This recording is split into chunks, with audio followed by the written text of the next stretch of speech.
आज है 13 सितंबर 2024 दिन शुक्रवार। Welcome back to Clean News UP. चलिए देखते हैं उत्तर प्रदेश की 25 फटाफट बड़ी खबरों को। देश की स्वास्थ्य सेवाओं को मजबूत करेगा आईआईटी। नेशनल हेल्थ अथॉरिटी व आईआईटी के बीच हुआ एमओयू। आईआईटी कानपुर को तकनीक की मदद से देश की स्वास्थ्य सेवाओं को मजबूत करने की जिम्मेदारी मिली। इसके लिए गुरुवार को आईआईटी कानपुर और नेशनल हेल्थ अथॉरिटी के बीच एमओयू हुआ। अब आईआईटी कानपुर एआई की मदद से आयुष्मान भारत के डिजिटल मिशन के लिए प्लेटफॉर्म विकसित करेगा। इसमें मिशन के तहत उपलब्ध डेटा का उपयोग कर एआई मॉडल की मदद से बीमारियों के शुरुआती स्तर पर पता लगाने में मदद की जाएगी। सीएम योगी ने बदले मंत्रियों के प्रभार। बदलाव में दिखी लोकसभा चुनाव में आए परिणामों की झलक। सीएम योगी ने जिले के प्रभारी मंत्रियों के जिलों में बदलाव कर दिया है। माना जा रहा है कि ये बदलाव लोकसभा चुनाव के परिणामों और आने वाले 10 सीटों में होने वाले उपचुनाव को देखते हुए किया गया। इन बदलावों में सभी 53 मंत्रियों का जिला बदला गया। 2 डिप्टी सीएम को किसी भी जिले का प्रभारी नहीं बनाया। उनके पास पहले भी जिलों का प्रभार नहीं था, जिसमें कैबिनेट मंत्री के साथ राज्य प्रभार वाले मंत्रियों को शामिल किया गया। यूपी में 4000 करोड़ से सड़कें और नए पुल बनाएगा पीडब्ल्यूडी। प्रस्ताव मांगे गए। यूपी सरकार प्रदेश में रोड नेटवर्क को और तेजी से बढ़ाने जा रहा है। लोक निर्माण विभाग 3946 करोड़ रुपए की लागत से सड़कें व पुलों का निर्माण करने जा रहा है।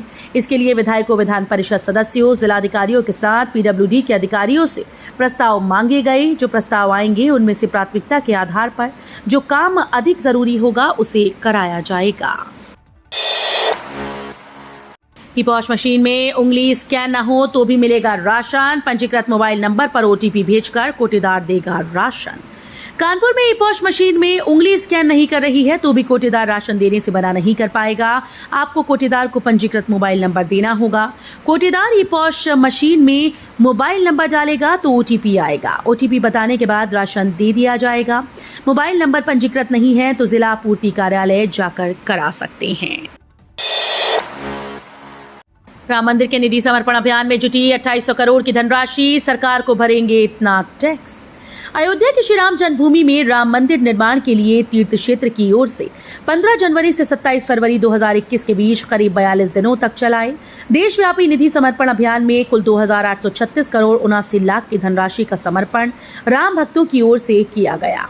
यह आंकड़ा श्री राम जन्मभूमि तीर्थ क्षेत्र की बोर्ड ऑफ ट्रस्टीज की बैठक में 22 अगस्त 24 को वित्तीय वर्ष 2023-24 के बजट में प्रस्तुत किया गया। स्वाइन फ्लू रोगी की मौत, 2 और रोगियों में पुष्टि। विभाग में खलबली। कानपुर में स्वाइन फ्लू ने दस्तक दे दी। लाल बंगला के रहने वाले स्वाइन फ्लू रोगी राधेश्याम की हैलट में मौत हो गई। उन्हें गंभीर हालत में भर्ती किया गया था। डॉक्टर्स ने बताया कि जब उन्हें भर्ती किया गया तो वो शॉक की स्थिति में थे। वो सांस तंत्र के रोग सीओपीडी के भी पुराने रोगी थे। इसके अलावा प्राइवेट अस्पताल में 2 और रोगियों में स्वाइन फ्लू की पुष्टि हुई। गंगा के जलस्तर में दूसरे दिन भी वृद्धि जारी। 2 सेंटीमीटर प्रति घंटा की रफ्तार से बढ़ रहा जलस्तर। गंगा के जलस्तर में वृद्धि का क्रम दूसरे दिन गुरुवार को भी जारी रहा। केंद्रीय जल आयोग की रिपोर्ट के अनुसार गुरुवार की सुबह 2 सेंटीमीटर प्रति घंटे की रफ्तार से जलस्तर में वृद्धि हो रही है। जलस्तर 65 मीटर रिकॉर्ड किया गया। ऐसे में सतर्कता बढ़ा दी गई। वाराणसी में गंगा का जलस्तर पिछले सप्ताह सोमवार से गिर रहा था। एक सप्ताह में लगभग 4 मीटर जलस्तर खिसका। वहीं रविवार को जलस्तर में गिरावट थम गई। यूपी के नेताओं को मायावती को बताया आस्तीन का सांप, कहा थाली के बैंगन की तरह। बहुजन समाज पार्टी के राष्ट्रीय अध्यक्ष मायावती ने उत्तर प्रदेश के कुछ नेताओं को आस्तीन का सांप और थाली का बैंगन बताया। हालांकि यूपी के पूर्व सीएम ने किसी का नाम नहीं लिया। स्वलिखित बुकलेट में बसपा चीफ ने दलित मूवमेंट का जिक्र करते हुए भारतीय राष्ट्रीय कांग्रेस, भारतीय जनता पार्टी और समाजवादी पार्टी पर गंभीर आरोप लगाए। झांसी को मिलने वाली है नई पहचान। योगी सरकार ने बनाया धांसू प्लान, काम भी हो गया शुरू। विश्व बैंक की मदद से चलाई जा रही यूपी एग्रीज योजना के तहत झांसी को मूंगफली क्लस्टर के रूप में विकसित करने के प्रयास योगी सरकार ने शुरू कर दिए हैं। क्लस्टर की स्थापना से झांसी की मूंगफली न सिर्फ देश के प्रमुख बाजारों में उपलब्ध होगी, बल्कि विदेश, खासकर दक्षिण पूर्व एशिया के देशों में इसका निर्यात भी संभव होगा। बहुउपयोगी होने के कारण पिछले 1 दशक में उत्तर प्रदेश के किसानों ने मूंगफली की खेती के प्रति रुचि दिखाई है। एससी ने खराब नमकीन के कारोबारियों पर कसा शिकंजा। प्रमुख सचिव खाद्य तलब, केंद्र सरकार को भी किया पक्षकार। इलाहाबाद हाईकोर्ट ने खराब नमकीन के कारोबारियों पर सख्त कार्रवाई का आदेश दिया और प्रमुख सचिव खाद्य आपूर्ति से पूछा कि पशु आहार घोषित कंपनीज की नमकीन को दोबारा पैक करके स्थानीय बाजार में बेचने वाले कारोबारियों के खिलाफ अब तक क्या कदम उठाए गए। यह आदेश न्यायमूर्ति विवेक कुमार बिरला और न्यायमूर्ति अरुण कुमार सिंह देशवाल की खंडपीठ ने 2020 में बरेली में प्रकाशित खबर का स्वतः संज्ञान लेकर सुनवाई के दौरान जारी किया। फाफामऊ से SO4 लेन निर्माण को 30 साल के लिए रेलवे से मिली जमीन। महाकुंभ के लिए लोक निर्माण विभाग की सबसे बड़ी परियोजना की बाधा दूर हो गई। फाफामऊ से सहसों के बीच चौड़ीकरण के तहत 4 लेन सड़क के निर्माण के लिए थरवई रेलवे स्टेशन से 2.5 किलोमीटर के दायरे में बाधा बनी उत्तर रेलवे की जमीन 30 साल के लिए लीज पर मिल गई। शासन और उत्तर रेलवे के आला अधिकारियों के बीच सप्ताह भर पहले करार पर समझौता हुआ। फाफामऊ से सहसों के बीच 2 लेन सड़क को 4 लेन किया जाना है।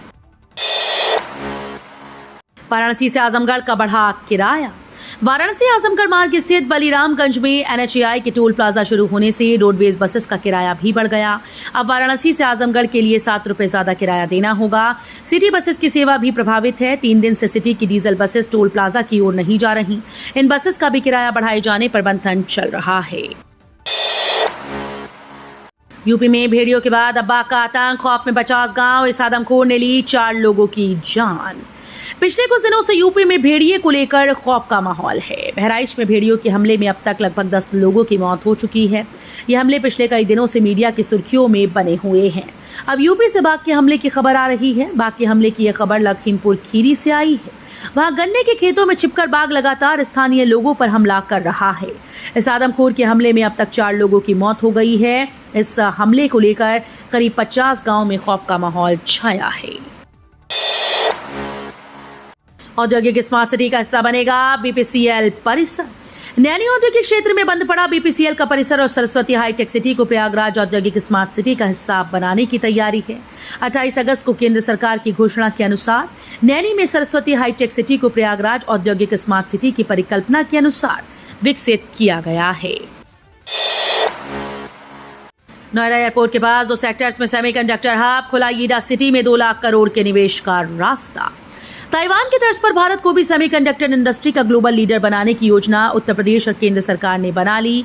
एक्सपो सेंटर में बुधवार से शुरू हुए सेमिकॉन एक्सपो के आयोजन से ईडा सिटी में स्थापित होने वाले सेमीकंडक्टर पार्क में करीब 2 लाख करोड़ का निवेश आने की संभावना बढ़ गई है। विश्व भर की एक से बढ़कर एक बड़ी बड़ी कंपनीज इस सेमिकॉन एक्सपो का हिस्सा बनी है। गोरखपुर में बिजली व्यवस्था को मिलेगा बूस्ट। 11 नए उपकेंद्र बनेंगे। 1152 करोड़ रुपए होंगे खर्च। महानगर में वर्ष 2035 में बिजली की संभावित मांग को देखते हुए उपकेंद्रों की संख्या और उपकेंद्रों की क्षमता बढ़ाने का निर्णय लिया गया। बिजली निगम महानगर में 11 उपकेंद्र बनाएगा। इसके साथ ही 10 उपकेंद्रों की क्षमता में वृद्धि की जाएगी।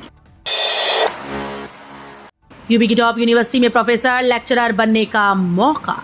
कॉलेज में पढ़ाने का सपना देख रही हैं तो आपके लिए उत्तर प्रदेश की बेस्ट यूनिवर्सिटी में फैकल्टी के विभिन्न पदों पर वैकेंसी निकली है। महाराजा सुहेलदेव राज्य विश्वविद्यालय ने असिस्टेंट प्रोफेसर, एसोसिएट प्रोफेसर और प्रोफेसर के लिए भर्ती की अधिसूचना जारी की। इन पदों के लिए 30 अगस्त से आधिकारिक वेबसाइट www.msdsu.ac.in पर ऑनलाइन आवेदन की प्रक्रिया भी चल रही है। डीएम की पहल, बखीरा में बनेगा टूरिस्ट फैसिलिटी सेंटर। झील किनारे खाने ठहरने की होगी सुविधा। संत कबीर नगर के बखीरा झील में पर्यटकों को लुभाने के लिए पर्यटन सुविधा केंद्र का निर्माण हो रहा है। इस पर कुल 80 लाख रुपए खर्च होंगे। यहाँ पर्यटकों को ठहरने, खाने पीने और अन्य सुविधाएं उपलब्ध होंगी। डीएम ने कार्यदायी संस्था को 3 माह में निर्माण कार्य पूरा करने के निर्देश दे दिए हैं। अगले 24 घंटे में जारी रहेगी झमाझम बारिश। येलो अलर्ट जारी।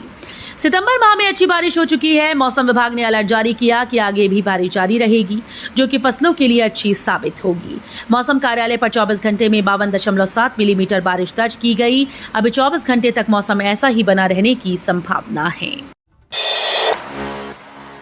लोकसभा चुनाव में हार के बाद यूपी बीजेपी में बड़ा एक्शन। 75 में से 73 जिलों के प्रभारी मंत्री बदले। लोकसभा चुनाव में मिली हार के बाद पहली बार यूपी में भाजपा ने बड़ा एक्शन लिया। यूपी के 75 में से 73 जिलों के प्रभारी मंत्रियों को बदल दिया गया। गुरुवार की शाम मुख्यमंत्री योगी आदित्यनाथ ने अपने सभी मंत्रियों की बैठक भी बुलाई थी। 70 साल से ऊपर के बुजुर्गों को बड़ी सौगात। आयुष्मान भारत में मिलेगा 5 लाख तक का मुफ्त इलाज। कैबिनेट ने लगाई मोहर। केंद्रीय मंत्रिमंडल ने 70 साल से ज्यादा उम्र के बुजुर्गों को आयुष्मान भारत योजना के दायरे में लाने के प्रस्ताव को मंजूरी दी। ये फैसला मंत्रिमंडल की बैठक में लिया गया। अब इस मंजूरी के बाद 70 साल से ऊपर के सभी बुजुर्गों को इस योजना के तहत हर साल 5 लाख रुपए तक का मुफ्त इलाज मिल सकेगा।